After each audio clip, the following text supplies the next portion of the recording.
خرم but میرے لیے کوئی نیا نام نہیں. جب میں راولپنڈی اسلام آباد پریس کلب کا صدر تھا تو میرے ہاتھوں خرم بٹ راولپنڈی اسلام آباد پریس کلب کا رکن بنا. میں خرم بٹ کا بہت زیادہ متقد ہوں. میرے دل میں جب ان کی میں کوئی تصویر دیکھتا ہوں تو میرا دل خوش ہو جاتا ہے. وہ ایک تخلیق کار ہے. وہ ایک صرف فوٹوگرافر نہیں ہے کہ وہ کوئی تصویر دیکھ کر بنا لے ہوں. ان کی تصویر بولتی ہے.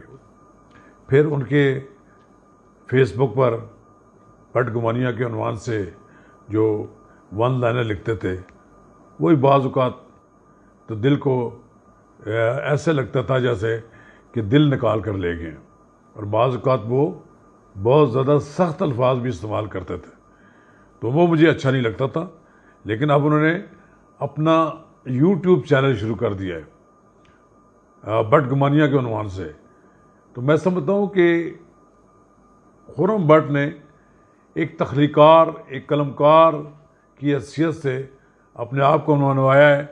اب وی لاگ بھی جو انہوں نے شروع کیا ہے تو مجھے امید ہے کہ اس میدان میں بھی سوشل میڈیا کے میدان میں بھی وہ آگے بڑھے گا اور اپنا نام پیدا کرے گا. اور بالخصوص مجھے خوشی ہوگی اس بات کی کہ راولپنڈی اسلام آباد پریس کلب کا ایک رکن جس نے بیک وقت فوٹوگرافی بھی کی قلمکاری بھی کی اور اب سوشل میڈیا میں بھی اپنا نام پیدا کر رہا ہے. اور میری دعا ہے کہ اللہ تعالیٰ اس کو ہر میدان میں کامیاب